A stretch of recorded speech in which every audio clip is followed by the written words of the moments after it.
Après avoir parlé il y a quelques semaines du Racing Club de Strasbourg, je voulais parler d'un autre club en Ligue 1. Et c'est pourquoi aujourd'hui j'ai décidé de vous parler du Racing Club de Lens. Le Racing Club de Lens a été créé en 1906. C'est un des clubs les plus vieux de France. Il faut savoir qu'à l'époque, le Racing Club de Lens ne jouait pas en jaune et rouge. Il jouait en vert et noir, comme on peut le voir dans un maillot extérieur très récent.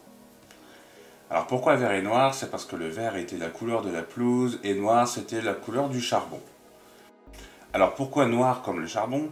Parce que Lens est dans un bassin minier. Lens est entouré de plein de mines de charbon qui font partie intégrante de l'identité de ce club. En 1919, le club est réhabilité, car il n'y avait plus de club pendant cette guerre bien entendu, et elle est réhabilitée par un certain Monsieur Laroche, qui est directeur du comité du secours américain, et décide de mettre des couleurs liées aux États-Unis. C'est pourquoi on a un maillot bleu clair avec un short blanc et des chaussettes rouges. Quelques années plus tard, en 1923, le club est sous la présidence de Pierre Moglia. Et c'est lui qui choisit de mettre la couleur sang et or, donc rouge et jaune. Alors pourquoi rouge et jaune? Tout simplement parce qu'il est passé devant les ruines de l'église Saint-Léger, qui était un des derniers vestiges de la domination espagnole, et c'est comme ça qu'il aurait eu cette idée de mettre le rouge et jaune, donc lié à l'Espagne.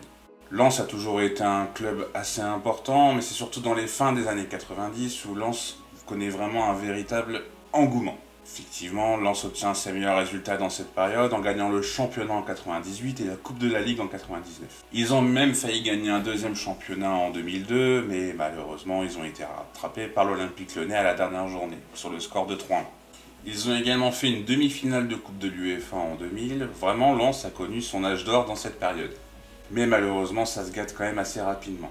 2007-2008, Gervais Martel, président à l'époque du Racing Club de Lens, décide de mettre Giroud. Mais malheureusement, ça se gâte assez rapidement. Gervais Martel, président à l'époque, décide de mettre Giroud entraîneur. Et malheureusement, c'est un fiasco. Seulement après quelques matchs et après avoir ramené plein de joueurs qui voulaient et qui n'auront pas du tout servi, Giroud décide de partir. Et ils vont mettre à la place Jean-Pierre Papin, qui va essayer tant bien que mal, mais malheureusement ça ne fonctionnera pas. Et Lens se retrouve malheureusement en Ligue 2. Lors de cette dernière saison, il y a quand même eu une finale de Coupe de la Ligue contre le Paris Saint-Germain, perdue après prolongation, avec la fameuse banderole que je ne vais pas afficher, mais je pense que vous vous en rappelez tous. L'année d'après, Jean-Guy Wallem, un des joueurs emblématiques de ce club, est nommé entraîneur. Et va faire remonter Lens directement en Ligue 1. Première année en Ligue 1 après ce retour, Lens finit 11e. On se dit que Lens ne redescendra pas d'aussitôt, mais malheureusement, Lens connaît une deuxième relégation 2 ans après. Cette nouvelle relégation fait forcément mal aux finances du club et Gervais Martel décide de vendre au Crédit Agricole Separ. Mais après cette vente, on pense que Lens va avoir un nouvel horizon qui s'annonce très radieux. Effectivement, Hafiz Mamadov, propriétaire azéri, rachète le club en promettant monts et merveilles. Le club remonte directement en Ligue 1, mais malheureusement, Hafiz Mamadov ne donne plus d'argent. Vu qu'il n'y a plus d'argent, le club devient interdit du recrutement et il retombe forcément avec les moyens du bord en Ligue 2. Le fiasco Mamadov s'arrête en 2016 et c'est là qu'arrive Joseph Ougourlian à travers sa société Solferino. 2 ans après l'arrivée de Solferino, Gervais Martel quitte définitivement le club car il avait repris un rôle. Et c'est Joseph Ougourlian, du coup, celui qui possède la société, qui devient officiellement le président du club. Et c'est ce qui va entraîner la renaissance du club. Le club remonte en Ligue 1 en 2020, donc le championnat s'arrête prématurément, avec le Covid, ils sont deuxièmes, donc ils peuvent monter directement en Ligue 1. Et ça fait maintenant 2 ans qu'ils sont en Ligue 1, et ils nous montrent vraiment de belles choses, grâce notamment à cette nouvelle direction. Mais pas que. Joseph Ougourlian a un bras droit qui est vraiment très important, qui est Arnaud Pouille, le directeur général du club. Joseph Ougourlian a vraiment une confiance aveugle en Arnaud Pouille. C'est lui qui prend toutes les décisions au niveau économique et également au niveau sportif. D'ailleurs, d'un point de vue sportif, il a appelé Florent Gisolfi, qui est le directeur sportif du club. Florent Gisolfi est vraiment un acteur majeur dans ce club, et si le club est aussi bien classé depuis 2 ans en Ligue 1, c'est en partie grâce à lui. Florent Gisolfi a su prendre des décisions sportives vraiment très bonnes, il a su s'entourer de personnes compétentes, et a su prendre des décisions au niveau du recrutement vraiment super intelligentes.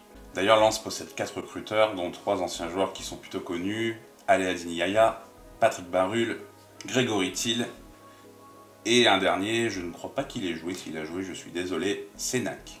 Donc Arnaud Pouille, Joseph Ougourlian et Florent Gisolfi travaillent vraiment main dans la main pour que ce club rebrille, et ils ont pris une décision qui est vraiment très importante à mon sens, C'est après l'éviction de Philippe Montagny en Ligue 2, ils ont placé un homme sans expérience, et pourtant je pense que la plupart des fans de football aiment cet homme, c'est Franck Hayes. En plus de le mettre en place, ils ont su lui donner tout ce qu'il souhaitait. Franck Hayes a une philosophie de jeu très importante, ils ont su comprendre comment faire pour que Franck Hayes soit complètement épanoui tactiquement, et ils ont su lui apporter des profils adéquats.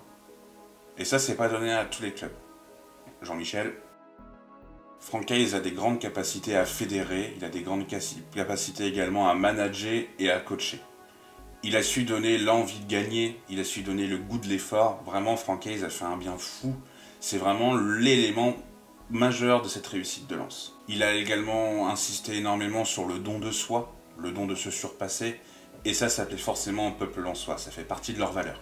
De plus, Franck Hayes a su bâtir une équipe technique très intéressante avec un staff élargi, que ce soit dans le domaine tactique avec 2 adjoints, ou encore dans la création d'un pôle performance, avec plusieurs éléments importants dans la préparation physique, ou dans l'analyse vidéo. La vraie force du club, c'est qu'ils ont été capables de synchroniser toutes les forces dans le club pour un seul but, que le club réussisse. Tactiquement, Franck Hayes joue souvent en 3-4-2-1, même s'il a déjà joué également en 3-4-1-2. En tout cas, sa vraie base, c'est d'avoir 3 défenseurs centraux, 2 pistons et 2 milieux devant la défense. Après, le reste, des fois, ça varie. Et s'il est capable de pouvoir mettre, comme je l'ai dit préalablement, cette tactique, c'est que les joueurs sont vraiment adaptés à cette tactique, et on va le voir ensemble en faisant cette petite revue d'effectifs. Dans les buts, il y a Jean-Louis Leca et il y a Wilker Farinez. Un gardien qui n'est pas très académique, mais c'est un gardien qui arrive à sortir certains arrêts quand même tout de même incroyables. Et Wilker Farinez, qui est un Vénézuélien, qui possède un gros potentiel, un petit gabarit, mais qui est loin d'être mauvais. Dans la défense à 3, en général, on y retrouve Facundo Medina. Facundo Medina, qui possède une grosse cote d'ailleurs, qui est un défenseur argentin assez agressif, assez dur sur l'homme, mais qui possède tout de même des qualités techniques intéressantes. C'est pourquoi il se retrouve sélectionné en Argentine quelques fois, même si en Argentine on ne possède pas non plus un vivier de défenseurs centraux très intéressant. Ils ont à côté Kevin Danso, qui est un défenseur autrichien qu'ils ont recruté à Augsbourg cette année, qui est un défenseur plutôt dur, un défenseur imposant, qui est parfait dans cette défense à 3. À ses côtés, on a également Jonathan Gradit, qui est pour moi assez surprenant. Jonathan Gradit n'a pas connu une carrière tout de même rayonnante, dirons-nous, et je trouve que dans cette équipe, il s'adapte parfaitement à la Ligue 1, et c'est vraiment impressionnant de le voir à ce niveau. Même si je pense que pas mal de supporters, notamment lillois, ne doivent pas forcément l'aimer, car il peut être parfois très agaçant, comme Medina d'ailleurs. Et ils ont également Christopher Roux. Christopher Roux qui est arrivé de Nancy, qui possède un gros potentiel. Bon, il est encore perfectible, hein, très clairement, mais c'est vraiment un joueur très intéressant, qui est là pour remplacer Loïc Badet. Loïc Badet qui est parti à Rennes au bout d'1 an, qui avait été recruté gratuitement et qu'ils ont réussi à vendre une dizaine de millions à Rennes. Et ça montre vraiment comment le club réussit à bien travailler. À gauche, on y retrouve Frankowski. Frankowski, c'est vraiment une pioche encore qui montre comment le club travaille, qui arrive, hein, j'en avais parlé dans l'équipe Tips, qui arrive de Chicago Fire. C'est vraiment un joueur, moi, qui m'a impressionné, c'est une de mes révélations de cette année. Frankowski, c'est vraiment un super joueur. À gauche, on peut également y retrouver Machado, qui joue à Toulouse, qui est vraiment un piston par excellence, qui possède peut-être des qualités défensives moindres, mais qui apporte vraiment beaucoup offensivement. Et on y retrouve également Massadio Haidara, qui peut également jouer dans l'axe. Et à droite, on y retrouve Jonathan Klaus. Jonathan Klaus qui est vraiment un joueur excellent, qui fait partie des meilleurs à son poste, si ce n'est le meilleur en Ligue 1, qui est sélectionné depuis très peu et c'est complètement mérité. Milieu défensif, on y retrouve la paire Cheikh Doucouré et Seko Fofana, qui est une des meilleures paires de Ligue 1. Les deux sont vraiment incroyables, les deux sont essentiels à la réussite du Racing Club de Lens, et si les résultats sont aussi bons, c'est grâce à cette paire qui est vraiment parfaitement complémentaire. En remplacement, on peut y trouver Yannick Cahuzac, qui a d'ailleurs annoncé sa retraite, qui ne jouait de moins en moins, hein, mais qui pouvait apporter. Et il y a également Patrick Berg, recruté cet hiver, qui vient de Norvège, de Bodo Glimt, et qui est un des joueurs scandinaves les plus prometteurs à ce poste. Il a un peu de mal à s'acclimater là en ce moment, mais c'est complètement normal. Il joue dans un tactique qui est complètement différent, dans un championnat qui est complètement différent, mais je suis persuadé que par la suite, on verra que c'est une très bonne pioche. Et donc dans les deux milieux offensifs qu'on pourrait retrouver devant l'attaquant, on y retrouve par exemple Gaël Kakuta, qui avait été recruté d'Amiens. Gaël Kakuta qui est formé au Racing Club de Lens. Bon là il joue un peu moins, mais c'est un joueur quand même très intéressant. Il y a également Florian Sotoka, qui a un parcours atypique, mais qui montre vraiment toute sa hargne et toute son envie dans ce club. Il est un peu catalogué techniquement faible. Je trouve que, bon, c'est vrai que c'est pas le joueur le plus élégant, mais il est loin d'être nul techniquement. Moi, je le trouve vraiment très intéressant. On y retrouve également la petite pépite du moment, qui est David Pereira da Costa, qui est absolument excellent. Et je pense qu'il a un potentiel pour devenir un des meilleurs joueurs à ce poste. Là, il commence à montrer de plus en plus sa valeur et c'est vraiment un joueur très intéressant. Et en pointe, on y retrouve Arnaud Kalimuendo, qui est prêté pour la deuxième année de suite par le Paris Saint-Germain, qui est tout simplement un des joueurs espoirs français les plus prometteurs à ce poste. Ça va être une grosse perte quand il va retourner à Paris. D'ailleurs, j'espère que s'il va retourner à Paris, il aura du temps de jeu. Sinon, il peut venir dans d'autres clubs qui sont peut-être un peu plus importants que Lens, entre guillemets, même si cette saison, sportivement, c'est pas du tout le cas. Mais par exemple, à Lyon, moi, je le prendrais très bien sans problème. Et on y retrouve d'autres joueurs, comme Corentin Jean, qui a d'ailleurs joué piston sur certains matchs, qui peut paraître surprenant, mais qui montre toute la capacité de Franck Hayes de pouvoir gérer son effectif. On y retrouve également un joueur comme Ignatius Ganago, qui est un bon joueur, malheureusement, qui est souvent blessé, ce qui est dommage, car il a vraiment un sens du but qui est plutôt prononcé. Et il y a également Wesley Saïd, qui est arrivé également de Toulouse. Wesley Saïd, qui avait été managé par Franck Hayes quand il était adjoint à Rennes, donc c'est pour ça qu'il l'a repris. Et je trouve que Wesley Saïd, on voit qu'il est épanoui dans ce club, car quand il joue, il est plutôt intéressant. Donc Lens possède vraiment un effectif comme ça sur le papier qui peut paraître peut-être un peu limité, mais on voit vraiment que tous les joueurs sont vraiment complètement galvanisés par Franck Hayes, et c'est pour ça que Lens marche aussi bien sur le terrain. D'ailleurs, cet effectif, et c'est pour ça qu'on va ouvrir ce dernier chapitre, quel avenir pour le Racing Club de Lens? Alors malheureusement, sans l'Europe, c'est pas encore compromis à l'heure où je tourne, mais c'est vraiment compliqué.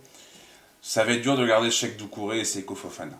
Cheick Doucouré et Seko Fofana, les deux pièces majeures de cette tactique, comme je vous ai parlé, ils vont attirer forcément les convoitises. On parle déjà de Cheick Doucouré à Crystal Palace pour une vingtaine de millions d'euros. Je pense que ce sera dur de les garder pour un club comme Lens qui ne possède pas des moyens financiers illimités. Seko Fofana, c'est pareil, je pense qu'à son âge, il va vouloir jouer l'Europe et je ne le vois pas rester au Racing Club de Lens. D'ailleurs, Seko Fofana, si Sampaoli reste à Marseille, je trouve que ce serait le profil parfait pour eux. Pareil, Jonathan Klaus qui est en fin de contrat en 2023, qui est néo-international français, qui possède une cote du coup très intéressante. J'ai du mal à me dire qu'il va rester encore un an à Lens. Je peux me tromper, mais ça va être un profil qui va pareil attirer les convoitises, et je pense que malheureusement on va le voir partir. Comme je l'ai dit tout à l'heure en le présentant, il y a également Arnaud Kalimuendo qui va rentrer de près au Paris Saint-Germain, qui va être quand même une grosse perte. Il est arrivé assez tard cette saison, de près au Paris Saint-Germain, et on l'a vu qu'il manquait cruellement, et quand il est revenu, on voyait qu'il apportait beaucoup. Et un autre profil qui pourrait partir, c'est Facundo Medina, qui possède une bonne cote de popularité. Moi, je suis pas un énorme fan de Facundo Medina, pour être honnête, même s'il est très intéressant, et je pense que s'il lance à une offre, ils doivent pas hésiter, parce que je suis pas sûr qu'il explose énormément. Je peux parfaitement me tromper, là c'est un avis, donc ça peut être contesté, il n'y a aucun souci. Mais s'il lance à une offre de 20 millions, de 15 ou 20 millions, il faut absolument pas hésiter à mon sens. Lens anticipe déjà un petit peu, ils ont recruté Jimmy Cabot, 2 millions d'euros à Angers, ce qui est quand même une belle affaire, même si Jonathan Klaus part, je pense que ce ne sera pas la recrue idéale et le remplaçant idéal, mais c'est vraiment une belle affaire. C'est encore un coup qui est bien senti de la part des dirigeants du Racing Club de Lens. D'ailleurs, j'ai oublié de préciser, mais ce qui est bien avec le Racing Club de Lens, c'est qu'il n'y a aucune fuite au sein de la direction. Il n'y a pas de taupe, si je puis dire, et ça permet vraiment à un club d'avoir un environnement sain et de pouvoir travailler parfaitement. Donc quand je vous annonce ces départs, qui vont forcément être remplacés, mais vous comprenez bien qu'avec les moyens financiers que possède Lens, c'est difficile de pouvoir viser mieux que ce qu'ils visent actuellement. Donc à la question, est-ce que Lens doit continuer à viser l'Europe, car ils ont été pas loin pendant 2 saisons de suite? Non, Lens doit continuer à faire ce qu'il fait pour l'instant. Lens nous procure vraiment beaucoup de sensations, beaucoup d'excitation. Lens doit continuer à être le Lens qu'il est actuellement.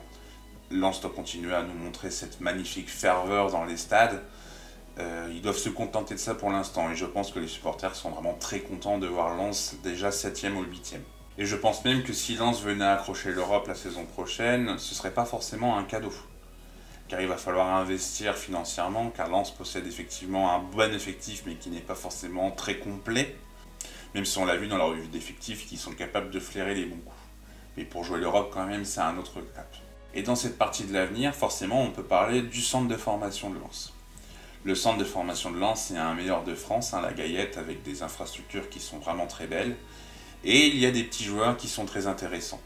On a pu le voir par le passé, Raphaël Varane, Geoffrey Kondogbia, Benjamin Bourigeaud, Willan Cyprien ou encore Torgan Hazard. Pas mal de joueurs sortent de ce centre de formation. Et il y en a peut-être quelques-uns qui vont sortir là prochainement.